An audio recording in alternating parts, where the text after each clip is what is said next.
Dios les bendiga, mis amados hermanos. Tengan un muy feliz día donde quiera que cada uno de ustedes se encuentren. Es un privilegio para mí poder volver a estar con ustedes a través de este medio, trayendo la sana y preciosa palabra del Señor Jesucristo. Hoy vamos a disertar acerca de este tema que ya llevamos hace 3 semanas desarrollando, aclarando verdades bíblicas, esta vez en parte número 4. Por motivos de las restricciones no hemos podido reunirnos presencialmente. Estamos haciendo los videos y haciendo todo por los medios digitales. En el día de hoy, pese a las restricciones, varios hermanos que viven en el sector están aquí conmigo. Hay una muy buena recepción de personas en esta mañana. Y con ellos y junto con ustedes allá vamos a orar al Señor, a bendecirle y a continuar con este tema precioso, aclarando verdades bíblicas. Le voy a invitar que allá donde usted está en su casita se disponga para orar, para adorar el nombre del Señor Jesús. A los que estamos aquí les voy a invitar que inclinen su rostro, que dediquemos este momento para adorar y exaltar el nombre del Señor, y vamos a iniciar en esta mañana preciosa. Amén. Amén. Amén, gloria a Dios. Le invito ahí que cierre sus ojos donde está y vamos a darle toda la gloria al que vive y al que reina, porque solo Él es santo y solo Él es digno de suprema alabanza. Aleluya. Bendito Dios de Israel, te damos toda la gloria y te damos toda la honra en esta preciosa mañana, porque tú eres bueno, porque para siempre es tu misericordia. Porque tú eres el hacedor de milagros, Señor Jesús. Porque tú eres el Rey de gloria y el Rey de honor. Y porque a ti, Señor, y solo a ti es nuestra adoración eterna. Por eso te damos toda la gloria, Jesús. Y te damos toda la honra. A ti, el único y sabio Dios. Te agradecemos, Señor, por un día más de vida que nos concedes. Gracias porque de muchas maneras a diario nos muestras tu bondad. Gracias porque tú nos das salud. Y porque a través de tu palabra nos animas y nos impulsas a seguir adelante, a sonreír, a ser fuertes y a saber que en ti somos más que vencedores. A cada hermano y hermana que hoy, Señor, están en este lugar y los que a través de este medio nos ven y nos escuchan, Señor, te pido que les bendigas, que les guardes, Señor, y que tu presencia santa gobierne sobre sus corazones. Permítenos adorarte en esta mañana, en espíritu y en verdad, y darte a ti por siempre todo el honor, Señor Jesús. Quiero levantar a ti mis manos, maravilloso Jesús, milagroso Señor. Cántelo conmigo. Llena este lugar de tu presencia y a descender tu poder a los que estamos aquí. Quiero levantar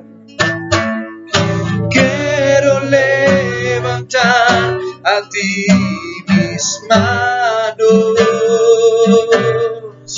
maravilloso Jesús, milagroso Señor.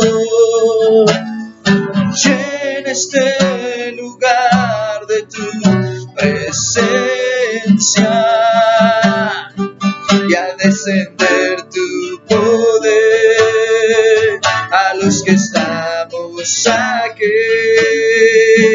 Creo en ti, Jesús, en lo que harás en mí. Yo creo en ti,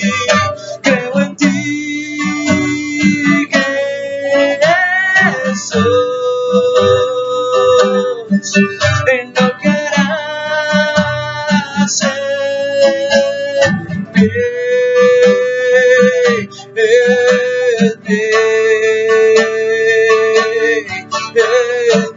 Díganlo fuerte. Recibe toda la gloria, recibe toda la honra, precioso Hijo de Dios. Recibe toda la gloria, recibe toda la honra, precioso Hijo de Dios, de Dios.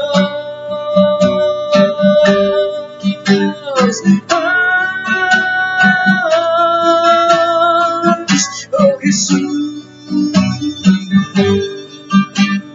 te adoramos, oh Rey, tú eres santo. Te damos todo el honor, Señor Jesús, porque tuya toda la gloria es, Señor, porque para siempre es tu misericordia y tu alabanza en medio de la congregación. Recibe toda la gloria, recibe toda la honra, precioso Hijo de Dios. Recibe toda la gloria, recibe toda la honra, precioso Hijo de Dios, de Dios.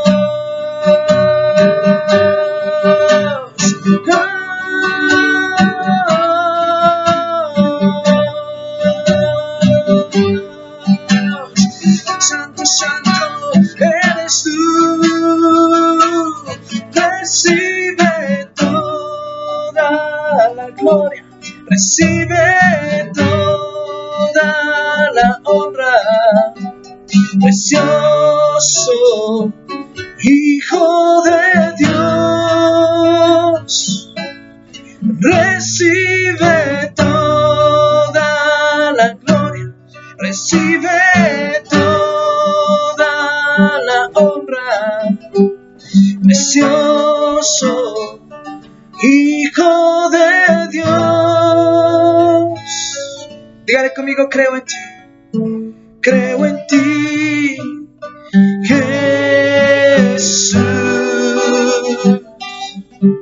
en lo que harás en mí. Levante su voz y dígalo. Creo en ti, Jesús, en lo que harás en mí, en mí, en mí. Yo creo en ti. ¿Cuántos pueden darle un fuerte aplauso al Señor Jesús en esta hora? Alabe al Señor con todo su corazón. Y a su nombre. Quiero fuerte y a su nombre. Amén. Gloria sea al Señor. Vamos a alabar al Señor declarando que Él es Rey de Reyes. Aleluya.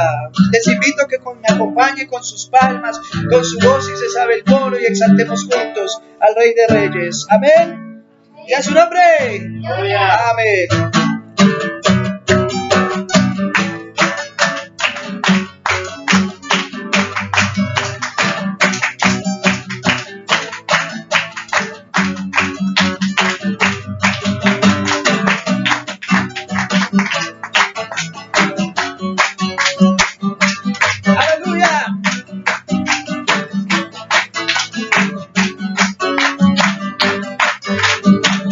Levantamos un clamor por sanidad y redención. Muéstranos lo que tú ves, los secretos de tu corazón. Un pueblo unido pide hoy tu libertad y salvación. Armanos con tu valor, lo que deseamos es revolución, que el cielo se parta en dos, inúndanos en el desierto, broten ríos, mi vida sopla hoy, Hosana al Rey de salvación, Hosana al Dios altísimo, Hosana, Jesucristo, Jesucristo el Rey, Hosana al Rey de salvación, Hosana al Dios altísimo, Hosana, Jesucristo, Jesucristo el Rey. Levantamos un clamor por sanidad y redención. Muéstranos lo que tú ves, los secretos de tu corazón. Un pueblo unido pide hoy tu libertad y salvación. Armanos con tu valor, lo que deseamos es revolución, que el cielo se parta en dos, inúndanos en el desierto, broten ríos, mi vida sopla hoy, Hosana al Rey de salvación, Hosana al Dios altísimo, Hosana, Jesucristo, Jesucristo el Rey, Hosana al Rey de salvación, Hosana al Dios altísimo, Hosana, Jesucristo, Jesucristo el Rey.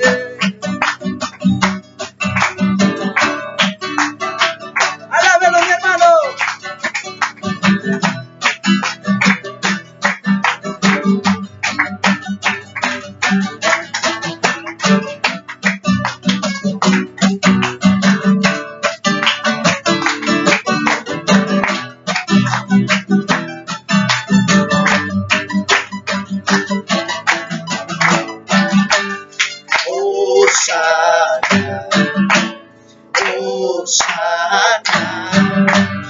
Hosana, dígalo fuerte. Hosana, Hosana, Hosana,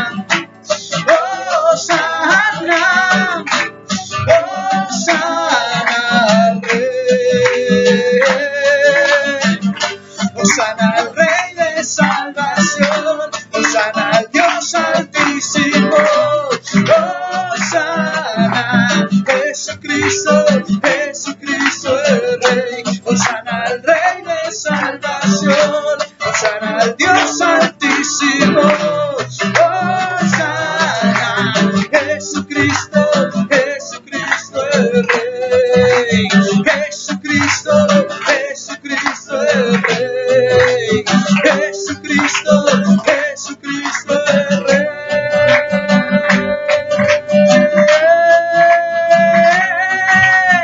Jesucristo, Jesucristo el Rey. Tres aplausos fuertes y a su nombre, y a lo fuerte y a su nombre. Aleluya. Gloria sea al Señor Jesús. Señor Jesús, te damos todo el honor y toda la gloria, porque tú eres el Rey de Reyes y para siempre es tu misericordia. Amén y amén. Gloria sea al Señor Jesús. Bien, mis amados hermanos, después de haber alabado y adorado al Señor con estos dos coros, le voy a invitar que si usted ha traído su Biblia en esta preciosa mañana, y a los hermanos que nos ven por el grupo, por el video, que tomen sus Biblias, gloria sea al Señor Jesús, y vayan al Evangelio según San Juan en el capítulo 4. Por favor, alguien compártale que una Biblia hermano. Pero comparten en la Biblia mía, en la Reina Valera, en la negra, para que ellos puedan ir. Gloria sea al Señor. Bien, gloria sea al Señor. Aleluya. Eso. San Juan capítulo 4, Evangelio de Juan capítulo 4, y vamos a leer, aleluya, desde el verso número 21 en adelante. Vamos a leer desde antecitos, mis amados hermanos. Ahí encontramos el texto de Jesús y la mujer samaritana. Gloria sea al Señor Jesús.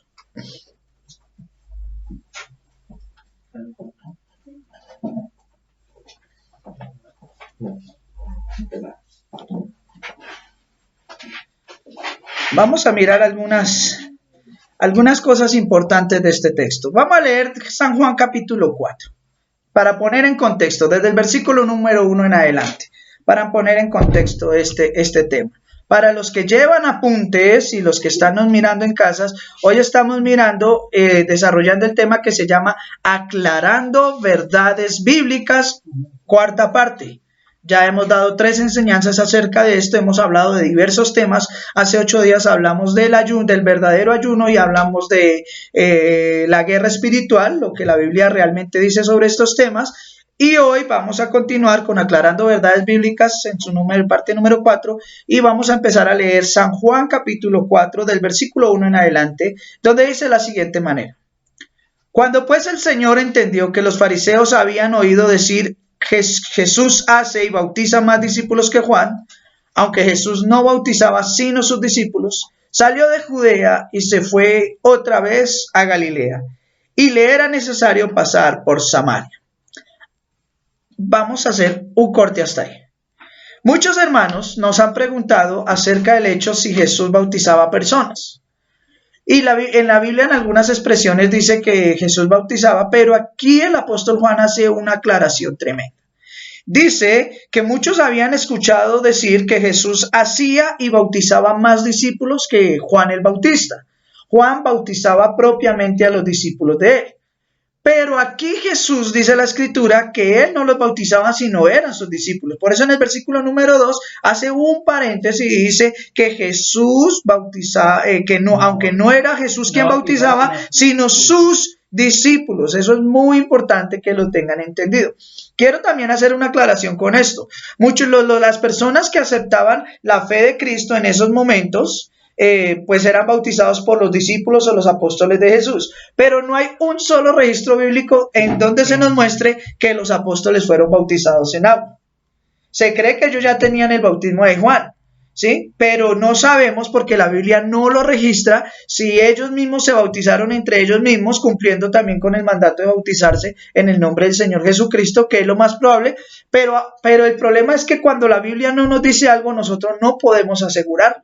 ¿Sí? Muchos pastores dicen, sí, ellos eran bautizados, pero lo hacen basado en sus propias conclusiones y en sus propias percepciones, sí, alegorías, percepciones de lo que ellos leen y estudian en la palabra de Dios. Nosotros como cristianos de sana doctrina siempre vamos a procurar hablar de acuerdo a lo que está escrito en la Biblia y no vamos a pretender ir más allá de lo que la Biblia no nos dice. Ahora bien, con referencia a los discípulos de Jesús, no era Jesús mismo quien bautizaba. Jesús nunca bautizó a nadie personalmente. Siempre fueron sus apóstoles los que bautizaban a los que accedían a la fe de Jesús. Ahora, para muchos de ustedes cuando leen la Biblia, ustedes podrán decir, wow, era muy fácil llegar y decir, bautíceme.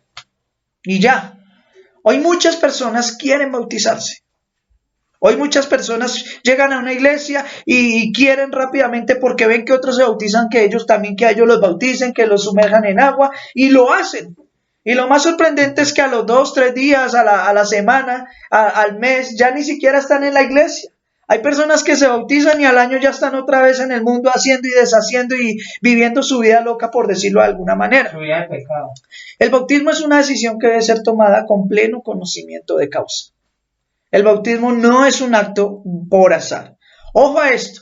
Cuando los discípulos se bautizaban en el nombre de Jesús, en la fe de Jesús, en esos tiempos, automáticamente al ellos hacerse discípulos de Cristo y bautizarse en el nombre de Cristo, se estaban volviendo enemigos números unos de los judíos, de la ley y aún del Imperio Romano. O sea que ellos no se bautizaban por bautizarse. O sea que ellos no lo hacían ahí por una emoción. Ay, tan chévere, vea, esa es la figura pública del momento, están bautizando, entonces yo también no. Vamos a ganar. Porque bautizarse en el nombre de Jesús representaba que usted públicamente renunciaba al sistema religioso sobre el cual ese país estaba siendo gobernado. La ley también. Irse en contra de la ley, irse en contra muchas veces de los fariseos, de los escribas, y eso muchas veces ocasionaba problemas de todo índole. Cuando usted decía que era cristiano en tiempos de ley, pues inclusive eso le podría cerrar puertas en el trabajo, con sus familiares, ser excluidos de ciertos círculos de la sociedad, solamente por decir que era discípulo de Cristo. Y cuando una persona se bautizaba en agua, lo que hacía era lo siguiente: al bautizarse en agua, hacía una confirmación pública de su fe, porque el bautismo nunca se hacía en secreto. El bautismo se hacía generalmente en el río, allá tenían el río Jordán y tenían otros ríos y otros lugares donde había agua, pero siempre eran lugares públicos, y generalmente cuando las personas se bautizaban, lo hacían en presencia de muchos testigos. Esto no era algo que se hacía secretamente.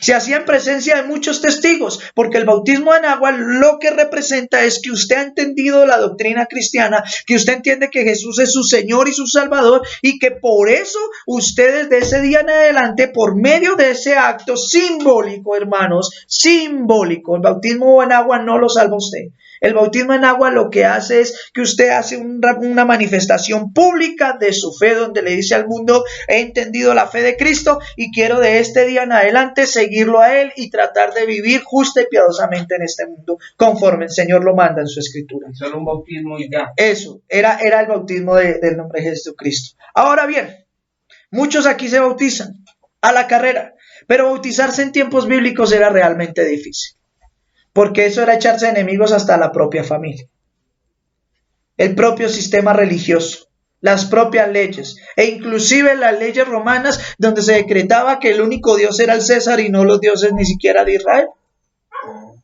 Una pregunta. Señor. Por ejemplo, hay personas, cristianos, digamos, que se bautizan en la Pentecostal, y después lo que usted decía ahorita, se van, se alejan o entran a otra iglesia y también se bautizan. Y vuelven y se bautizan. Y bueno, se bautizan varias veces en diferentes. A mí Okay. sí me bautizaron que... por preguntarse en la iglesia donde estaba. Muy bien, excelente. No había pecado. Ojo a esto. Vale, cuidado, mis amados hermanos. Mi padre me hace la pregunta: ¿qué pasa cuando una persona, por ejemplo, ha estado en iglesias de corte unicitario, donde hablan de que Jesús es el mismo Padre, ¿cierto? Y allí bautizan en el nombre de Jesús, y de pronto se salen de esa iglesia y llegan a una iglesia de corte trinitario, Padre, Hijo, Espíritu Santo, y allí vuelven y los bautizan? ¿O qué pasa de los que salen de una trinitaria, se van para una unicitaria y vuelven y los bautizan? ¿O qué pasa que independientemente hay personas que siendo de una iglesia, siendo bautizados en una iglesia, se salen a otra iglesia que tiene el mismo lineamiento doctrinal, y en la otra iglesia vuelven y lo bautizan y lo bautizan y lo bautizan y lo recontrabautizan? El problema no es tanto de las iglesias. El problema radica en que la persona que hace y hace y hace esto, y cada vez al lugar donde llega vuelve y se bautiza, realmente no conoce su fe. Realmente no sabe para qué es el bautismo. Los pentecostales unicitarios se basan en Efesios capítulo 4. Vamos a leerlo, mis amados, sin perder la cita de Juan, por favor. Efesios capítulo 4.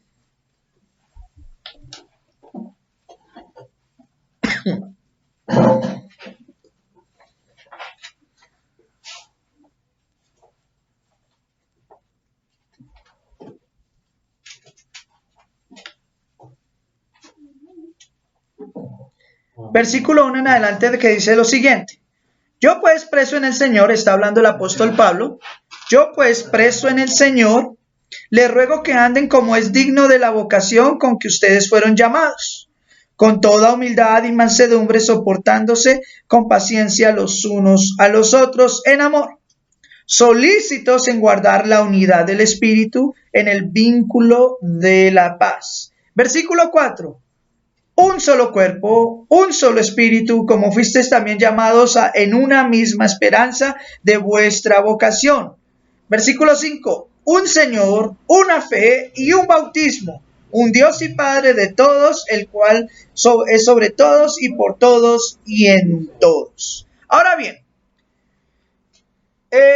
las personas que se basan en un solo bautismo usan este texto de Efesios capítulo 4, versículo 4, donde dice un solo cuerpo, un solo espíritu, una sola fe, un solo bautismo. Y entonces dicen que solamente es válido un bautismo, mis amados hermanos. Vale, cuidado, que solamente es válido un solo bautismo. El problema es que no han entendido lo siguiente. Que cada vez que la palabra bautismo aparece en la Biblia, en los textos originales se usaron dos palabras para hablar de bautismo. Una palabra era baptizo, escúchense bien, baptizo, y la otra era bapto. Baptizo y ¿qué? Bapto. Y bapto. Ahora bien, la palabra baptizo significaba sumergir o introducir completamente en agua. Cada vez que la Biblia, en el idioma original, en el griego y en el hebreo y en el arameo, se usaba la palabra bautizo, hacía referencia al bautismo ¿en qué? En agua. El texto que acabamos de leer en San Juan capítulo 4, cuando dice que los discípulos bautizaban en el nombre de Jesús, ¿cierto? La palabra que aparece allí originalmente es la palabra bautizo, es decir, que sumergían completamente dentro del agua a una persona para bautizarla simbólicamente. Pero aquí en Efesios la palabra original que aparece para bautizo no es bautizo en griego, sino aparece la palabra bapto, B-A-P-T-O, bapto, palabra griega, que significa introducir completamente dentro de para no volver a sacar. Ojo a esto, la palabra bapto ya no significa sumergir en agua, significa introducir completamente dentro de algo para no volverlo a sacar. Inclusive tenía unas connotaciones de que significaba también teñir o tinturar, cambiar el tono, cambiar la apariencia o cambiar el estilo. Todas esas connotaciones tenía la palabra bapto. Y la palabra que aparece aquí en Efesios capítulo 4, versículo 4, no es la palabra bautizo de agua, que hace referencia al bautismo en agua, sino hace referencia a un bautismo diferente, al que la teología y en los estudios coherentes de la Escritura nos demuestran que es el bautismo ¿en qué? En el Espíritu Santo. Ojo a esto. Una persona puede ser bautizada en agua, pero no tener el bautismo espiritual. Acuérdense que la Biblia dice que nosotros vamos a ser bautizados en agua. ¿Y en qué? Espíritu. Y en fuego o en espíritu, ¿cierto? Si ustedes miran ahí Juan capítulo 4, donde nosotros estamos, el capítulo totalmente anterior, usted encuentra a Jesús y a Nicodemo. La historia de Jesús y Nicodemo. Y Jesús le dice que para que una persona llegue a la presencia de Dios, tenga una relación con Dios, es necesario que él nazca de nuevo. Que nazca de nuevo. Y entonces el sacerdote Nicodemo le dice, pero ¿cómo es posible que alguien nuevo nazca de nuevo? ¿Quiere decir que yo tengo que volverme a meter en el vientre de mi madre y volver a nacer? Y él le dijo, no. Jesús le hace la aclaración ahí en San Juan 3 de que uno tiene que nacer del agua y del espíritu, haciendo referencia a los dos bautismos, haciendo referencia a que si usted ha entendido su fe, debe bautizarse en agua como una señal simbólica de que usted es cristiano y que usted deberá aceptar la fe cristiana. Y debe nacer del espíritu porque la Biblia misma dice que Dios pone su espíritu en nosotros porque el Espíritu Santo es el que nos guía a toda justicia y a toda verdad, mis amados hermanos. ¿Dónde encuentran ustedes estos? Esto lo encuentran ustedes en San Juan capítulo 16, donde Jesús está hablando a sus discípulos diciéndoles, es necesario que yo me vaya. Y ellos le dicen, no se vaya. Y él dice, es necesario que yo me vaya, porque si yo no me voy, no puede venir el Espíritu sobre ustedes. Y dijo, y les conviene que yo me vaya. Porque al irme yo, les dejaré al Consolador, a mi Espíritu Santo. Y dice, y Él los guiará a toda justicia y a toda verdad. Y ese cumplimiento se vio reflejado allá en Hechos capítulo 1, capítulo 2, cuando estaban todos los cristianos en el aposento alto, orando y clamando todos unánimes, y sobre ellos descendió por primera vez la presencia del Espíritu Santo. Y entonces, de ahí en adelante, la iglesia supo que el Espíritu Santo moraba dentro de la iglesia y se habían cumplido las palabras de Cristo, de que Él enviaría el Consolador y enviaría el que nos empoderaría. Ahora, Efesios capítulo 4 habla de que nosotros debemos ser bautizados en un solo bautismo, pero no hace referencia al bautismo en agua. Hace referencia al bautismo ¿en qué? En el Espíritu. Y si alguno de ustedes me dice, pastor, ¿y yo cómo hago para entender mayor este tema? ¿Cómo hago yo para poder tener una mayor claridad de este tema? Mis amados hermanos, yo hace un tiempo atrás di 2 enseñanzas que ya están grabadas, que están ahí en el canal, que se llaman evidencias del nuevo nacimiento, parte 1 y parte 2. Y en la parte 1 hablamos claramente, todo ese tiempo hablamos claramente de las diferencias de los dos bautismos, las connotaciones de los dos bautismos, y lo que sí quiero dejarles resaltado, mis amados hermanos, ustedes no pueden nacer de nuevo si el Espíritu Santo no está en ustedes. ¿Y cómo me dirá usted, hermano, y cómo hago yo para ver que soy verdaderamente cristiano? Que el Espíritu Santo mora en mí, que he sido bautizado en el Espíritu. Una de las tantas citas que aparece es Gálatas capítulo 5, versículo 19 en adelante, donde dice, manifiestas son las obras de la carne. ¿Las qué? Obras de la carne.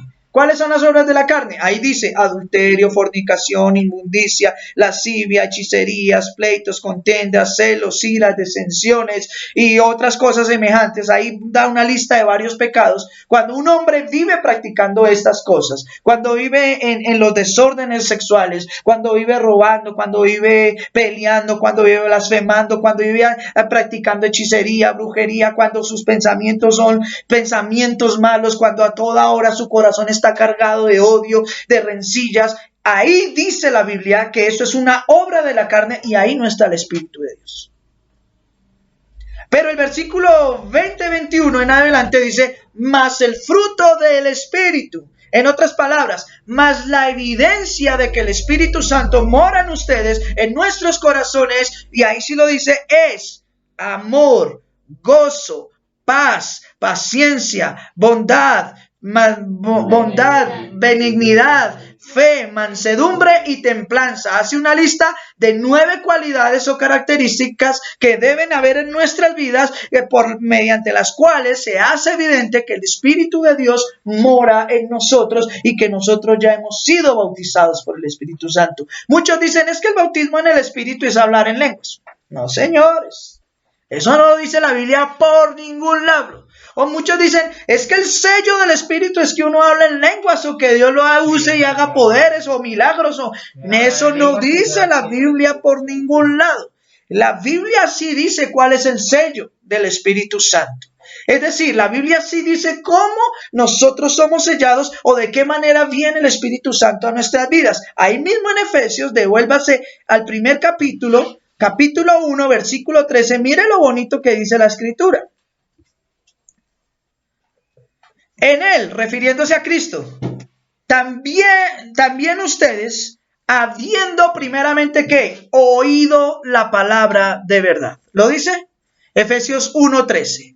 En él, habiendo oído la palabra de verdad. ¿Qué es lo primero que nosotros necesitamos para poder ser llenos del Espíritu Santo? Para que el Espíritu Santo nos llene a nosotros. ¿Oír qué?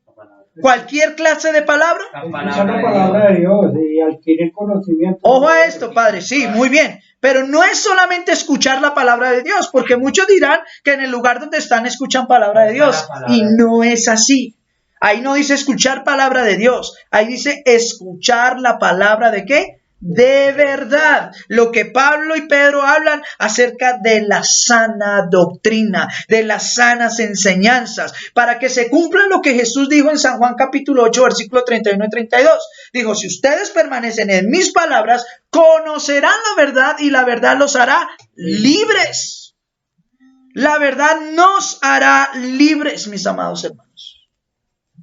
Es de esa manera. Pero si nosotros no recibimos una sana enseñanza del Señor, si nosotros no conocemos la palabra, si todo lo que nos están enseñando en el lugar donde estamos son mentiras o cosas mezcladas de hombres, ¿Cómo nosotros podremos adorar al Señor correctamente?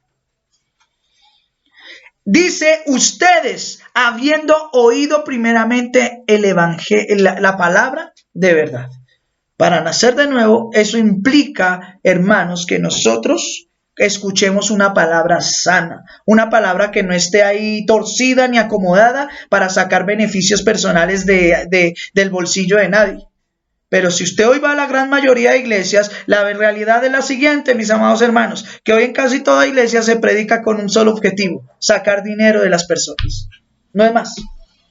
No se predica una palabra sana. Yo tengo entendido que, por ejemplo, la mayoría de las personas, incluso contándome yo, que uno va a una iglesia sin tener conocimiento y entonces va una o a otra, pero uno no sabe si le están escuchando, si le están diciendo la palabra verdadera, ¿sí? Porque como en diferentes iglesias hablan de que, ¿cómo me explico? O sea, no dicen lo que es. En la gran mayoría de iglesias dicen tener la verdad.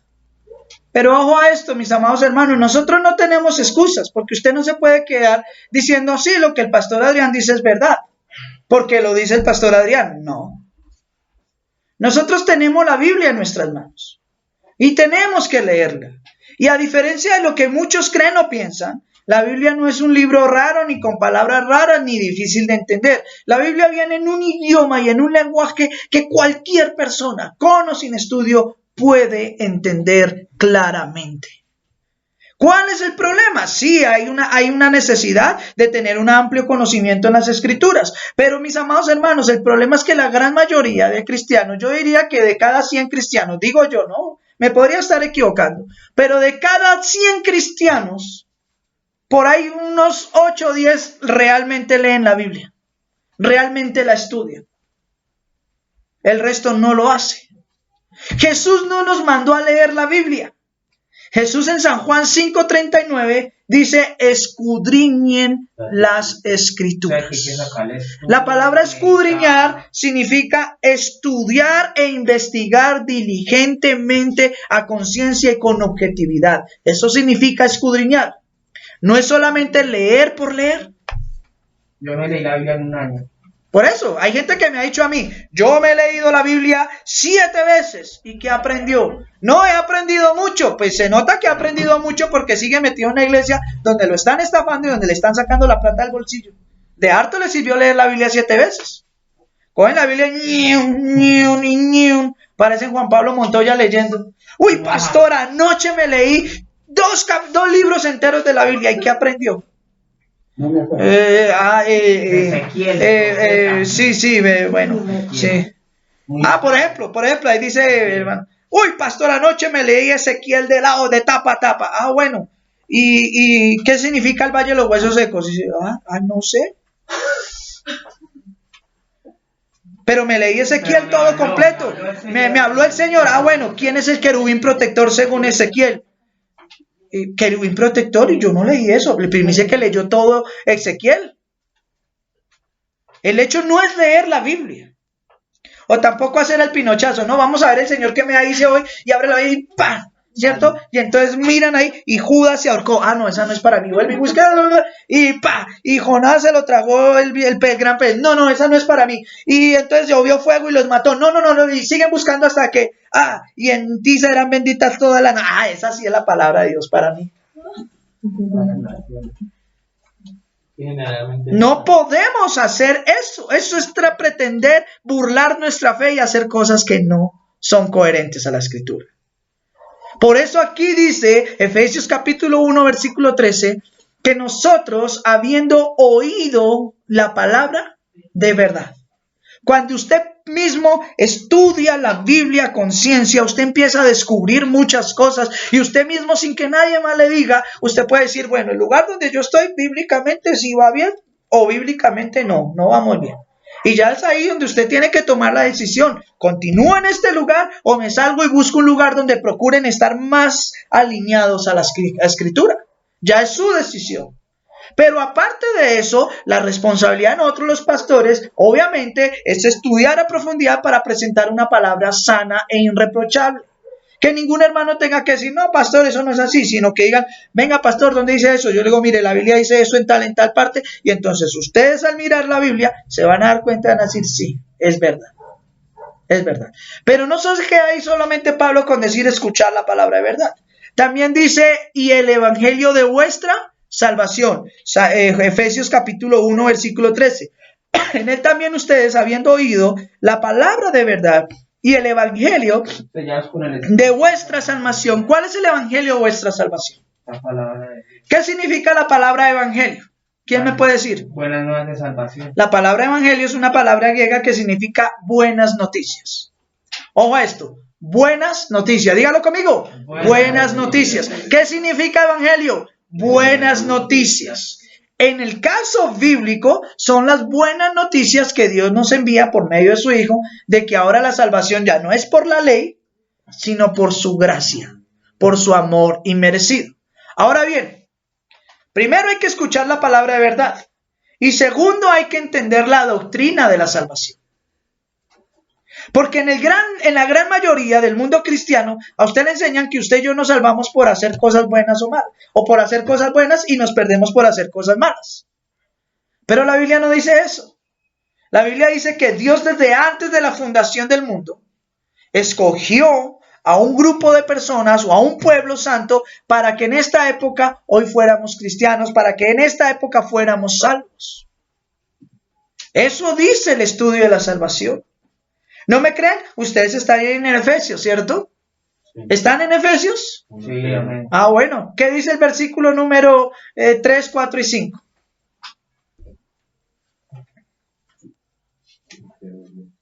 ¿Efesios qué? Efesios 1. Vean, ni siquiera estaba en Efesios. Ni siquiera estaba en Efesios. Bueno, Efesios 1. Versículo 3. Señor. O sea que en la actualidad pueden haber personajes de muy mala calaña, digámoslo así, perdónenme de expresión. Escuché lo que está diciendo mi papá. Que en la actualidad pueden haber personas de muy malas. Bueno, todo lo que malo que pueda haber, pero que aún así Dios lo escogió para ser salvo desde antes de la fundación del mundo. Exacto. Porque recuerde que ¿quién escribió esta epístola que estamos leyendo? El apóstol Pablo, ¿cierto? ¿Y quién era Pablo antes de ser apóstol? Era Saulo de Tarso. Era perseguidor de la iglesia.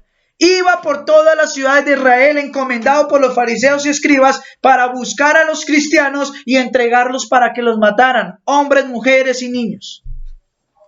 Era el enemigo número 1 de la iglesia. Y él creía que por lo que estaba haciendo, lo estaba haciendo por servir a Dios. Pero en el camino a Emaús, Dios tiene un trato con él. Y le hace entender que él está equivocado. Y Pablo, desde el momento en que entiende que estaba equivocado, renunció a toda su vida, a toda la fama que tenía, porque Pablo era un miembro reconocido de los fariseos. Y los fariseos, digamos, era una clase tremendamente de alta alcurnia en esa época en Israel, porque eran los maestros de la ley, eran los que le enseñaban al pueblo las cosas de Dios y tenían un poder y un reconocimiento impresionante en medio. Y él venía de la escuela de Gamaliel, de uno de los mejores y mayores y más reconocidos maestros de la ley de esos tiempos. Y él era discípulo directo de Gamaliel. O sea, Pablo no era cualquier persona, pero perseguía a la iglesia. Y usted mira los escritos de Pablo, y Pablo dice que cuando él entendió lo que estaba haciendo y cuando él entendió quién era Cristo, tomó toda su vida, todas sus riquezas, todas sus posesiones, todos sus puestos allá, y dice, y todo eso lo tengo por basura, por amor del conocimiento y por la excelencia del conocimiento de Dios que es en Cristo Jesús. Y empezó a servir a la iglesia y dio su vida por la iglesia y hizo cualquier cantidad de cosas por la iglesia. Un hombre, padre, que antes era malo. Un hombre que antes perseguía para dar orden de muerte a todos los cristianos. Y Dios lo perdonó. Y Dios lo restauró y lo convirtió en uno de los más grandes apóstoles de toda la historia cristiana. ¿Quieren saber hasta dónde va el alcance de lo que hizo Pablo? en que de los 27 libros del Nuevo Testamento, él hizo 12 libros. 12 libros. Y se cree que fue el escritor del libro de los Hebreos, pero se cree, no se sabe. Pero hay 12 libros, 12 epístolas paulinas. Es decir, casi la mitad del Nuevo Testamento la escribió el apóstol Pablo, un hombre que antes era malo y ahora, por la misericordia de Dios, vino a ser siervo de Cristo. ¿Y por qué? Porque él fue escogido desde antes de la fundación del mundo para que en ese momento llegase a ser cristiano y ser salvo en el Señor.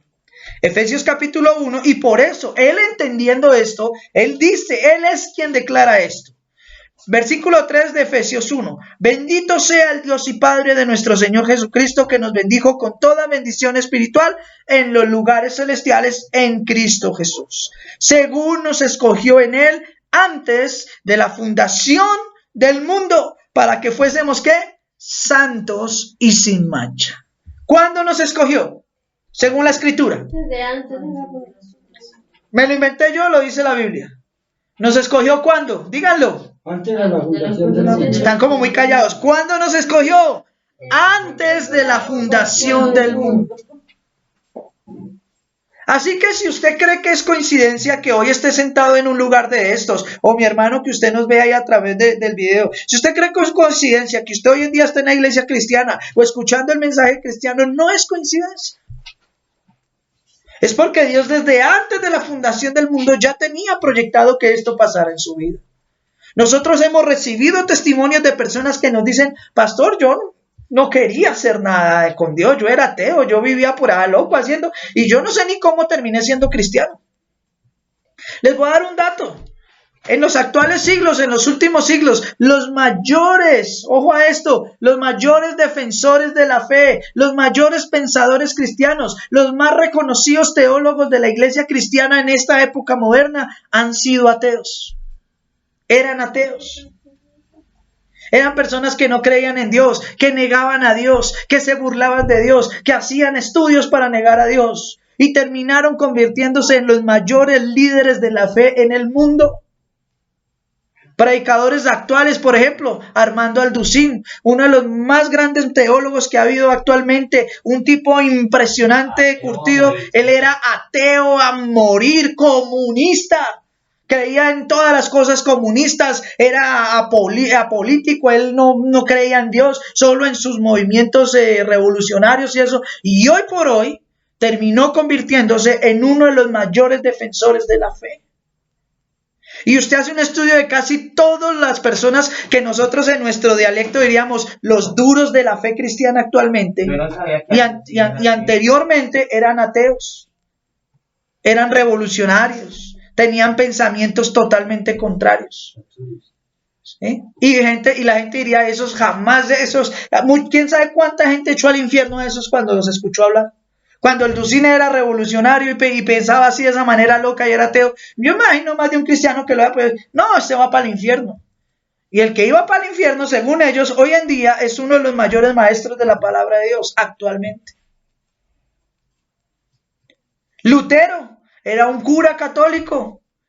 Predicaba todo y enseñaba todo lo que la iglesia católica decía, pero un día descubrió la verdad al leer la palabra y se rebeló y formó la protesta y hubo un revolcón social en Alemania en los 1500 y ese revolcón de Alemania se extendió por toda Europa y el mundo y se formó la época de la Reforma y toda la gente protestó y se levantó en contra del catolicismo y entonces de ahí en adelante a los que protestó se les llamaron protestantes, por eso hasta el día de hoy usted y yo como cristianos somos llamados protestantes. ¿Y quién formó todo ese caos y revolucionó y hizo resurgir el cristianismo en el mundo? Un hombre que servía al catolicismo, pero que se dio cuenta de su error, que se dio cuenta de que estaba en un error, leyó la Biblia y dijo, esto no puede ser así, Dios me ha convencido por su palabra, escuché la palabra de verdad, he visto la palabra de verdad, entiendo que la salvación no es por obra, sino por gracia, y ahora le sirvo de la manera correcta. Martín Lutero y Casiodoro de Reina, ¿no era? No, y Juan Calvino, bueno. Los reformadores. Casiodoro de Reina y Cipriano Valera fueron los traductores de la Biblia. Por eso es que la Biblia se llama Reina Valera, porque ellos fueron las que la tradujeron de los idiomas antiguos al español. Amén. O sea que Mateo y Pablo fueron los únicos que estaban en puestos políticos en contra de su mismo pueblo. Ahora eso, lo que dice el hermano Marco. Mateo, que era uno de los 12 apóstoles, que muchas veces aparece como Leví, ¿cierto? Él era ¿qué? Recaudador de impuestos. ¿Y un recaudador de impuestos en Israel? Tenía buen puesto. O esto, un judío, sirviéndole a los romanos para cobrar los impuestos, que generalmente era un robo, ¿sí? Un robo político. Él era el encargado de ir a recaudar los impuestos. Bueno, vengo por el impuesto del César. Ni siquiera el impuesto era para su propia nación, sino era para una nación extranjera que los había dominado y que los tenía oprimidos y subyugados. Y los que no pagaban el impuesto, ¿qué? Los que no los pagaban impuestos los mataban. Lo peor que le hacían era matarlos. Pero muchas veces, por ejemplo, usted no pagaba el impuesto. ¿Y cuál era la función de Leví, de Mateo? Él como recaudador de impuestos. Mire, ese señor no pagó. Y tenía que reportarlo. Entonces lo cogían a usted, y si usted ya era muy viejito, a usted lo mataban. Pero si tenía hijos más o menos fuertes, entonces a sus hijos los cogían y los esclavizaban. A sus esposas las botaban a la calle, o si tenía hijas bonitas y eso, se las llevaban y las violaban, las vendían y todo. Y le sacaban la plata que usted no pagó, la tenían que pagar sus hijos y sus familias y todo. Si tenía predios, se los quitaban. Y ese era Leví, ese era Mateo, un recaudador de impuestos. Y cuando Jesús iba haciendo su grupo de 12, ve al recaudador de impuestos y le dice, ven. Y Mateo dejó su puesto. Muchos no han pensado en Mateo. Mateo le dijo al Imperio Romano, hasta aquí llegué, me voy a prestar más para esto, le voy a servir a Cristo. Yo no sabía la historia bien. ¿Y por qué no sabía la historia bien, hermanos? Y se lo voy a decir, porque no leemos Biblia. Porque todo eso está ahí, escrito. Y no está en un lenguaje raro, está escrito en un idioma que todos podemos entender. Yo digo que de todas maneras, en este momento tenemos como las herramientas para estudiar. No sé. Exacto. Ahora bien, lo que dice el hermano, hace 500 años, cuando la Biblia no estaba impresa, pues de pronto algún cristiano podría tener la excusa de que no tenía la Biblia a la mano. Pero aún así, los cristianos de generación en generación siempre han llevado la Biblia en su mente y en su corazón. Los cristianos hoy en día llevan la Biblia, ¿en dónde? En el celular. ¿Pero de qué les sirve llevarla en el celular si no la leen? Si no la tienen aquí en su mente, en su corazón. Hay personas que me han dicho, pastor, ¿usted cómo hace para tener toda esa información ahí grabada? Pero es que eso es lo que la Biblia nos ordena. La Biblia nos dice que la palabra de Dios no debe estar por ahí escrita en un libro o en un computador, sino que dice que la palabra de Dios more abundantemente. ¿En dónde? En nosotros. La palabra de Dios mora en nosotros. Cuando yo leo y estudio la palabra con ciencia, la palabra de Dios empieza a quedarse grabada en mi mente. No, pastor, yo no puedo grabarme la palabra de Dios. A mí no se me queda un versículo. Pero venga, le preguntamos cómo estuvo Pedro el Escamoso ayer. Y entonces nos cuentan desde el principio hasta el día de hoy cómo está Pedro el Escamoso. Nos cuentan la novela completa, con pelos y señales. Hasta nos dicen qué comerciales dieron. Pero no se pueden grabar un texto bíblico. Entonces el problema no es que no podamos. El problema es que no le damos prioridad a la palabra de Dios en nuestras vidas. El problema es que es más importante la televisión, el trabajo, el juego, las amistades, mi novia, mi perro, mi gato, no sé qué otra cosa decir, el carro, la moto. Es más importante cualquier cosa de esas que escudriñar, estudiar a profundidad la palabra y desarrollar un hábito de lectura, desarrollar un hábito de conocimiento y que esa palabra empiece a quedarse en mi vida. Obviamente esto no sucede de la noche a la mañana. Yo llevo 25 años estudiando, pero hay hermanos que dicen, no, 25 años yo ni para qué empiezo. Pues si nunca empieza, ¿cómo van a aprender? Hermanos, si nunca empiezan, ¿cómo van a aprender? ¿Cómo van a llegar a ser conocedores reales de la palabra de Dios? ¿Cómo hacía la iglesia antigua cuando no tenía los escritos bíblicos? Todo era por tradición oral. Se contaban las historias de memoria, se decían las citas bíblicas. Todo se lo decían. El pastor nunca llegaba ya supongamos, con 10, 4, 5 hojas así, vea, bueno, el sermón de hoy se titula tal, bueno, aquí anoté primera clave, segunda clave para el éxito cristiano, ¿sí? Para ir al éxito. ¿Sí? Cuarta clave del éxito cristiano, hacer todo lo que el pastor diga, me tienen que hacer caso a mí, y anotado en un papel. Primero, mentirosos, y segundo, así no era. Cuando Pablo, Pedro y todos los demás apóstoles y el mismo Señor disertaban de la palabra, lo hacían sin papeles, sin nada. ¿Por qué? Porque la palabra no estaba por allá escrita en un rollo. La palabra de ellos estaba grabada en su mente y en su corazón. Por eso dice ahí, habiendo oído la palabra de verdad del evangelio de vuestra salvación, y dice la escritura ahí en el versículo 13, y habiendo creído en él. 3 cosas indispensables. Oír la palabra de verdad, una sana palabra. Entender el concepto de la salvación y creer en ¿quién? En Jesucristo como nuestro Señor y Salvador. Entonces ahí, y solo ahí, cuando se ha cumplido con estas 3 cosas, dice, y habiendo creído en él, fuisteis sellados con el Espíritu Santo de la promesa. ¿Quién tiene, hermano, la versión que usted tiene? Permítamela, por favor. Anoche casualmente este versículo lo hablamos en el foro bíblico, ¿sí? Y dice de la siguiente manera, no alcanzo a leer acá, léamelo aquí alguno de ustedes, pero en la palabra de Dios para todos. Aquí, hermano Cristian, léamelo, es que no está muy pequeña la letra. Lea el versículo 13 y 14 en la versión de la palabra de Dios para todos. En fuerte voz, por favor. Y esto mismo sucede con ustedes. Oyeron el mensaje de la verdad. Oh, perdón. Esto mismo sucede con ustedes. Oyeron el mensaje de la verdad. Siga. O sea, las buenas noticias de su salvación. Ajá. Y creyeron en Cristo.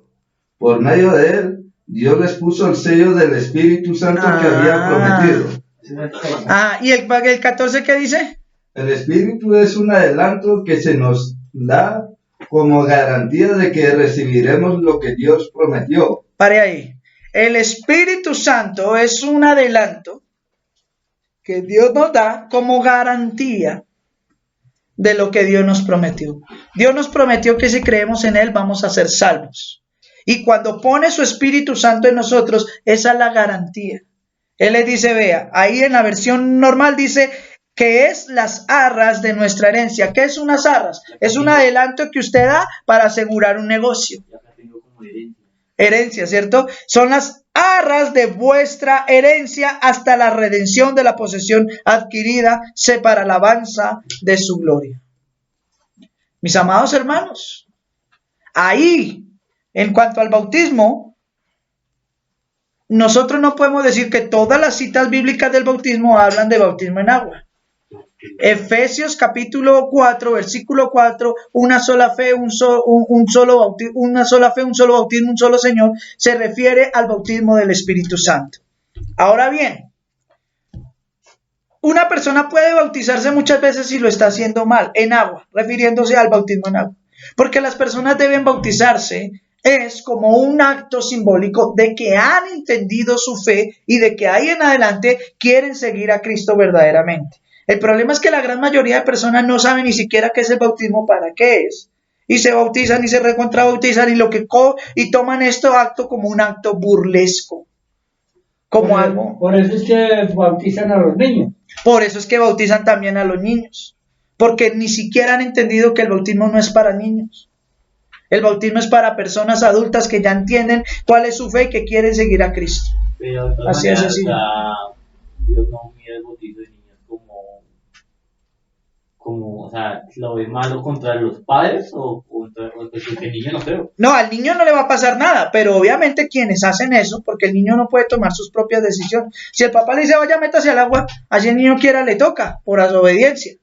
Pero entonces Dios sí va a tener que pedirle cuenta y le va a pedir cuenta no al niño, ¿cierto? Sino le va a pedir cuenta a quienes hicieron ese mal acto. Ahora también, hermanos, una vez me preguntaron, pastor, yo fui bautizado por una pastora, por una mujer. ¿Es bíblico ese bautismo? Y yo tengo que decirle, aunque muchos pastores piensan otra cosa distinta, yo tengo que decirle bíblicamente no es bíblico. Porque la mayordomía en la iglesia y el obispado en la iglesia debe ser dirigido por hombres. Y ya lo vimos cuando hablamos acerca de, creo que fue la voluntad de Dios, si no estoy mal, ese día que hablamos sobre ese tema, ya lo vimos claramente que esto no tiene nada que ver con machismo. Porque si la Biblia fuera machista, entonces la Biblia no nos diría a nosotros los esposos, ¿qué hay que hacer con las esposas? Dice que las tratemos mal. ¿Cómo dice la escritura? Dice amén. Oiga, ve aquí, los que son esposos se quedan callados. ¿Por qué? ¿Ah? ¿No les gusta esa parte de la Biblia? Esposos, amen a vuestras esposas y trátenlas como a vaso más frágil. Eso dice la escritura, no me lo inventé yo. Hermanos, ustedes que me están viendo aquí están como todos ahí, como así. No, señor, la Biblia no es machista. Dios no es machista. Dios nos manda a tratar a la mujer con honra, con respeto, con dignidad, con amor. Y la mayordomía en una iglesia se debe llevar por un hombre, no porque Dios más sea machista, sino porque ese fue el orden que Dios instituyó. Y yo hacía el ejemplo ese día cuando hablábamos de la voluntad de Dios. ¿De quién es la responsabilidad en mi casa de trabajar y proveer para mi casa y pagar el arriendo, los servicios y todas las cosas? ¿Esa responsabilidad es de mis hijos o es mía? ¿Voy a mandar a mis hijos que son menores de edad a trabajar y a que ellos paguen y hagan todo por mí? ¿De quién es la responsabilidad? ¿De ellos o mía? Dígalo fuerte, ¿de quién? ¿Es de los hijos o del papá? Dígalo fuerte, Andrés, ¿de quién? Del papá. ¿Y estamos de acuerdo con ese orden? ¿Sí o no? Estamos de acuerdo con ese orden. Entonces, ¿y ese orden lo estableció Dios? Ahora, ¿por qué no estoy de acuerdo con el mismo orden que Dios establece para decir que en la iglesia debe haber una cabeza visible y esa cabeza debe ser un varón?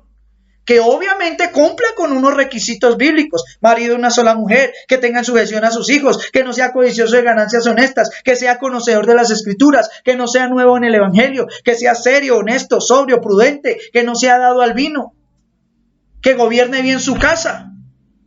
No es solamente que se pare cualquier hombre a predicar en la iglesia, no, sino uno que cumpla con los requisitos bíblicos. Porque a las mujeres Dios no les pone esa tarea porque no les quiere poner esa carga. Imagínense, la mujer aparte que tiene que ayudar en los oficios del hogar, ¿cierto? Y ser la ayuda idónea al esposo, ahora fuera de eso, el hombre quiere hacerse el loco con su responsabilidad y dejar que sea la esposa la que lleve la batuta espiritual en la casa. No, señores, así no es. Ese no es el orden bíblico. Entonces me preguntan, pastor, y una mujer, si yo fui, me dijeron, yo fui bautizado por una mujer. Yo fui bautizado por una mujer. ¿Es bíblico eso? Yo tengo que decirle, no es bíblico. En ninguna parte en la escritura encuentra eso. Hay pastores que dicen, no, podría ser, podría darse el caso, porque hablan de Priscila, que Priscila fue una gran mujer, una gran líder de la iglesia. Pero la Biblia nunca me dice a mí que Priscila, escúchame bien, la Biblia nunca me dice a mí que Priscila bautizó a nadie. Y si Priscila era una mujer cristiana, conocedora de la fe y respetuosa de los mandamientos de Dios y de su palabra, obviamente si alguien quería bautizarse, ahí habían ancianos, habían líderes en la iglesia, o su propio esposo que era el líder de la casa, de pronto lo pudo haber hecho. Pero nosotros no podemos decir que es bíblico cuando la Biblia ni siquiera dice esto. ¿Se dan cuenta cuando hablamos de una palabra sana? Entonces, en ese caso, ¿tendría una persona que volverse a bautizar? Sí, tendría que hacer. Porque empezando hizo las cosas más desde el principio. Es que ni siquiera el libro de Esther fue claro, el libro de Esther no fue escrito por Esther, sino fue escrito por otra persona que contó esa historia. Sí, por Mardoqueo, exacto. Ahora bien, pónganle cuidado para ir terminando con este tema por el día de hoy. Y no hemos hablado todo. Imagínense, solo una parte de todo lo que había que hablar hoy. ¿Sí? Imagínense, nos quedamos en el tercer versículo de San Juan capítulo 4. Y no pasamos a lo que teníamos que hablar. Ahora bien, muchos dicen pastor. Por ejemplo, aquí hay una niña. Entonces, La niña hoy la bautizaron a la brava y como dijo el famoso cantante allá, ¿cierto? Comieron pastel, torta y a mí ni me invitaron cuando nos bautizaron ni nada de eso. Ella dijo, sí, lo bautizan a uno de niño y uno no sabe. Y llega el niño ya siendo una persona adulta y me dice, pastor, yo fui bautizado de esta manera, pues yo no sabía nada. Hoy entiendo mi fe y de verdad quiero hacer las cosas bien. Cierto que siento que ese bautismo no valió. Siento que la manera en que lo hizo no fue la correcta. Cuando lo hice tenía desconocimiento. Muchas veces he escuchado hermanos y hermanas que me dicen, pastor, mire, cuando a mí me bautizaron lo hice más por una emoción, por una carrera, que por realmente entender mi fe. Hoy entiendo mi fe. Hoy quiero hacer las cosas bien y siento que eso no fue correcto y quiero volverme a bautizar. Y ya nos ha pasado estos casos, y a muchos pastores les ha pasado estos casos. Y cuando una persona viene así, mi deber es decirle conforme a la Escritura, hermano, esa decisión ya la toma usted. ¿Quiere volverse a bautizar? Me dice, sí, yo quiero volver a bautizar, pero para hacerlo bien. Yo lo primero que le digo, hermano, esto no lo coja de deporte, si lo va a hacer bien, hágalo bien. Y obviamente yo le empiezo a preguntar, entonces, si usted ya conoce su fe, ¿qué es Cristo? ¿Qué es la gracia? ¿Qué es la salvación? ¿Entiende esto? Cuando veo que es una persona que en verdad entiende y que quiere hacer las cosas bien, lo hacemos. Pero por lo general a nadie obligamos a que se bautice en la iglesia. Porque el verdadero creyente, cuando conoce la palabra, debe saber que eso es algo que debe hacerlo por voluntad propia. No es que yo diga, bueno hermanos, el sábado me voy para Granada Meta, entonces aprovechemos que allá hay río y los que se quieran ir a bautizar caminen. No. Las personas tienen que llegar y decirme algún día, pastor, yo quiero bautizarme, he entendido mi fe, quiero hacerlo. ¿Cuándo lo hacemos? Y ahí sí ya se programa y se hace. Pero no, como es más rentable llevar a 20 personas a bautizar que a una sola. Entonces por eso... Yo no recuerdo, se habló hace mucho tiempo que para esa función debería uno estar preparado. Claro. Ya lo hice, no sé qué pasar. Uno debe ser conocedor de la Escritura para servirle a Dios. Lo acabé de mencionar y si no sabe dónde estar, vuelvo y le digo, los requisitos al obispado, 1 Timoteo capítulo 3 y Tito capítulo 1. Allí están los requisitos que nosotros los siervos de Dios debemos cumplir para ser obispos en la iglesia y para servirle a Dios en cualquiera de las áreas. Un hermano me dijo, yo quisiera ser apóstol, pues grave porque apóstol ya hubieron 12 y no hay más. Bueno, pero entonces yo quiero ser profeta, graves porque ya los profetas se acabaron. Bueno, quiero ser evangelista, pastor o maestro. Bueno, si usted quiere ser evangelista, pastor o maestro, cualquiera de estos tres, ¿cierto? Ahí está 1 Timoteo capítulo 3 y está Tito capítulo 1 donde le dice los requisitos que Dios le exige a usted para que le sirva a Dios. Ay, pastor, yo quiero ser el duro de la alabanza. Y yo le he dicho a los que quieren tocar guitarra, batería, Tito capítulo 1. Yo le he dicho a los que quieren tocar batería, guitarra, saxofón, los que quieren cantar. Yo le he dicho a todos y siempre se lo voy a decir. ¿Ustedes quieren cantar? ¿Quieren tocar instrumentos? Sí, bueno, muy bueno. Y porque casualmente eso es lo que se viene a continuación. Ya hoy no alcanzamos. La otra semana hablamos de la alabanza. Pero primero, ¿qué les mando a hacer? ¿Qué fue lo primero que le dije a usted, hermano Javier, que toca la guitarra? No. La palabra. La palabra. La palabra. La palabra. La palabra de Dios. Cualquier cosa que usted quiera hacer en la iglesia, lo primero que tiene que morar en su vida es la palabra. Hermano Brian, si usted quiere tocar la batería, a mí no me hable de batería. A mí hable de Biblia. Porque por su conocimiento en la Biblia es que yo voy a medir su madurez y por medio de esa madurez va a llegar a usted a ser el día de mañana el baterista de la iglesia. No es que aquí llegó un baterista, yo fui baterista en la orquesta tal, me sé todos los movimientos. No, a mí no me importa eso, podrá ser el más duro del mundo en lo que sea, podrá tener la voz más melodiosa, pero aquí eso no vale.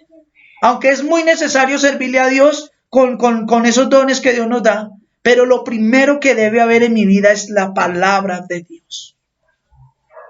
La palabra de Dios. ¿De qué te sirve cantar muy bonito si cuando tú dices, Señor, tú eres santo, ni siquiera sabes qué es santidad? Ni siquiera sabes los contextos y las connotaciones de santidad en la Biblia. Ni siquiera alcanza a entender o a imaginarse lo que es la santidad de Dios. Señor, tú eres bueno, pero no alcanzamos a entender las dimensiones de la bondad de Dios. Por eso hay que escudriñar las Escrituras, Juan capítulo 5, versículo 39, porque a ustedes les parece que en ellas hay vida y ellas son las que dan testimonio de mí. Mis amados hermanos, vamos a dejar hasta aquí por hoy. No alcanzamos a ver todo, ya dentro de 8 días vamos a continuar con este precioso tema. Este tema que sigue dentro de 8 días lo vamos a dar desde Granada Meta, así que dentro de 8 días no vamos a estar acá, vamos a estar en Granada Meta, y entonces los hermanos de acá lo van a tener que ver por el canal, mis amados hermanos. Les voy a invitar que, señor, Pero antes de que me olvide, a la niña que la metan en, ¿cómo se llama? en el WhatsApp. Sí. Bueno, ya ahorita hablamos de eso, no se preocupen, en el grupo de WhatsApp. Bueno, mis amados hermanos, espero que la palabra hasta el día de hoy y hasta donde vamos haya hablado a su corazón, le haya abierto los ojos y lo ponga a pensar, porque si la palabra de Dios no lo pone a pensar, no lo pone a usted a decir, oiga, venga, yo de verdad tengo que hacer las cosas bien, de verdad hay un orden. Si esta palabra no le hace entender a usted que hay un Dios vivo y poderoso que todo lo hace perfecto, entonces no sé qué lo hará. No se hagan los duros con el Señor. No endurezcan su corazón, mis amados hermanos. Humillémonos todos. Si tenemos que pedirle perdón, pidámosle perdón. Porque la Biblia dice que al corazón contrito y humillado Dios jamás va a despreciar. Si usted se acerca con humildad delante del Señor, el Señor lo va a atender. El Señor va a escuchar su oración. El Señor va a perdonar sus pecados.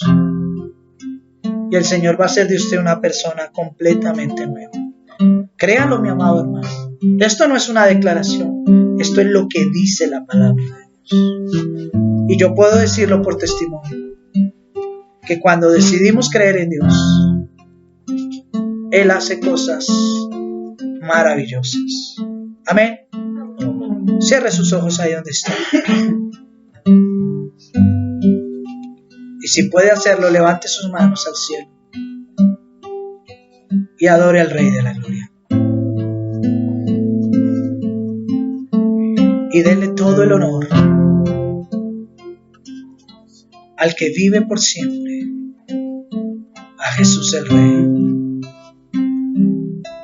a Jesús nuestro Dios.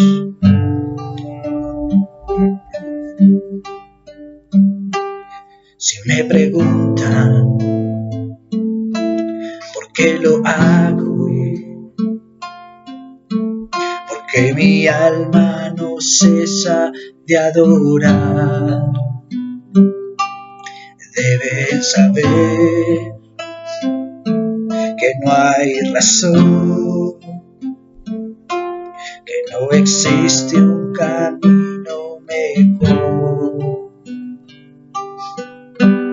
Solo en Jesús, solamente en Él hay vida y salvación. Solo en Jesús, solamente en Él existe el amor. Existe el amor.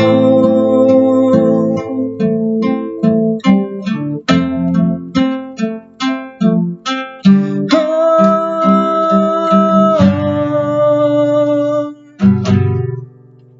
Si me preguntan por qué lo hago, porque mi alma no cesa de adorar, deben saber que no hay razón, que no existe un camino mejor. Solo en Jesús, solamente en Él hay vida y salvación. Solo en Jesús, solamente en Él existe el amor. Existe el amor.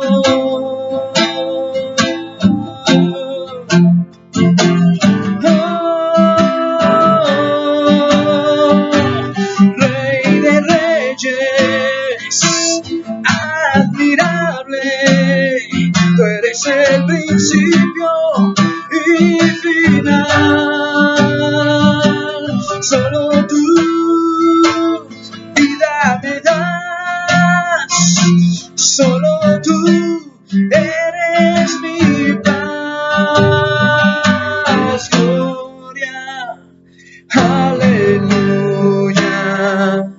sea Cristo el Señor. Gloria, aleluya, Cordero de Dios. Dígale gloria, gloria, aleluya, sea Cristo el Señor. Gloria, aleluya, Cordero de Dios. Si me preguntan por qué lo hago, porque mi alma no cesa de adorar, deben saber que no hay razón, que no existe un camino mejor que el amor de Dios, el amor de Dios,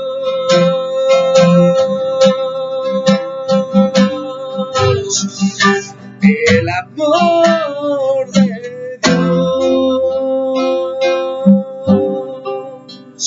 Señor Jesús, te damos toda la gloria y te damos toda la honra, Señor, por siempre y para siempre, porque tú eres bueno y para siempre es tu misericordia. Señor, solo tu vida nos das, solo tú eres nuestra paz. Si nos preguntan por qué lo hacemos, por qué solo a ti te adoramos, por qué nuestras almas y corazones y vidas te sirven a ti, Señor, contestaremos a este mundo que no hay razón, que no hay un camino mejor que tu amor, que tu perfecto amor. A tu nombre, oh Dios Todopoderoso, sea la gloria y la honra, en el nombre de tu Hijo amado Jesucristo. Muchas gracias, eterno Dios. Amén y amén. ¿Cuántos pueden darle un aplauso al Señor Jesús? Amén. Amén. Dale ese aplauso fuerte. Gloria sea al Señor. Aleluya. Mis amados hermanos, les agradecemos no solamente a ustedes que están allá en sus casas, desde donde nos estén viendo a través de este video, sino a todos y cada uno de los que hoy han estado aquí, mis amados hermanos, por buscar la presencia de Dios. Como siempre lo digo al finalizar cada una de estas reuniones, no se olviden de darle al Señor en su vida, en su mente, en su corazón, en todo lo que hagan de palabra o de hecho, una adoración ¿qué? Una adoración real y una adoración viva. Mis amados hermanos, muchas bendiciones. Adiós.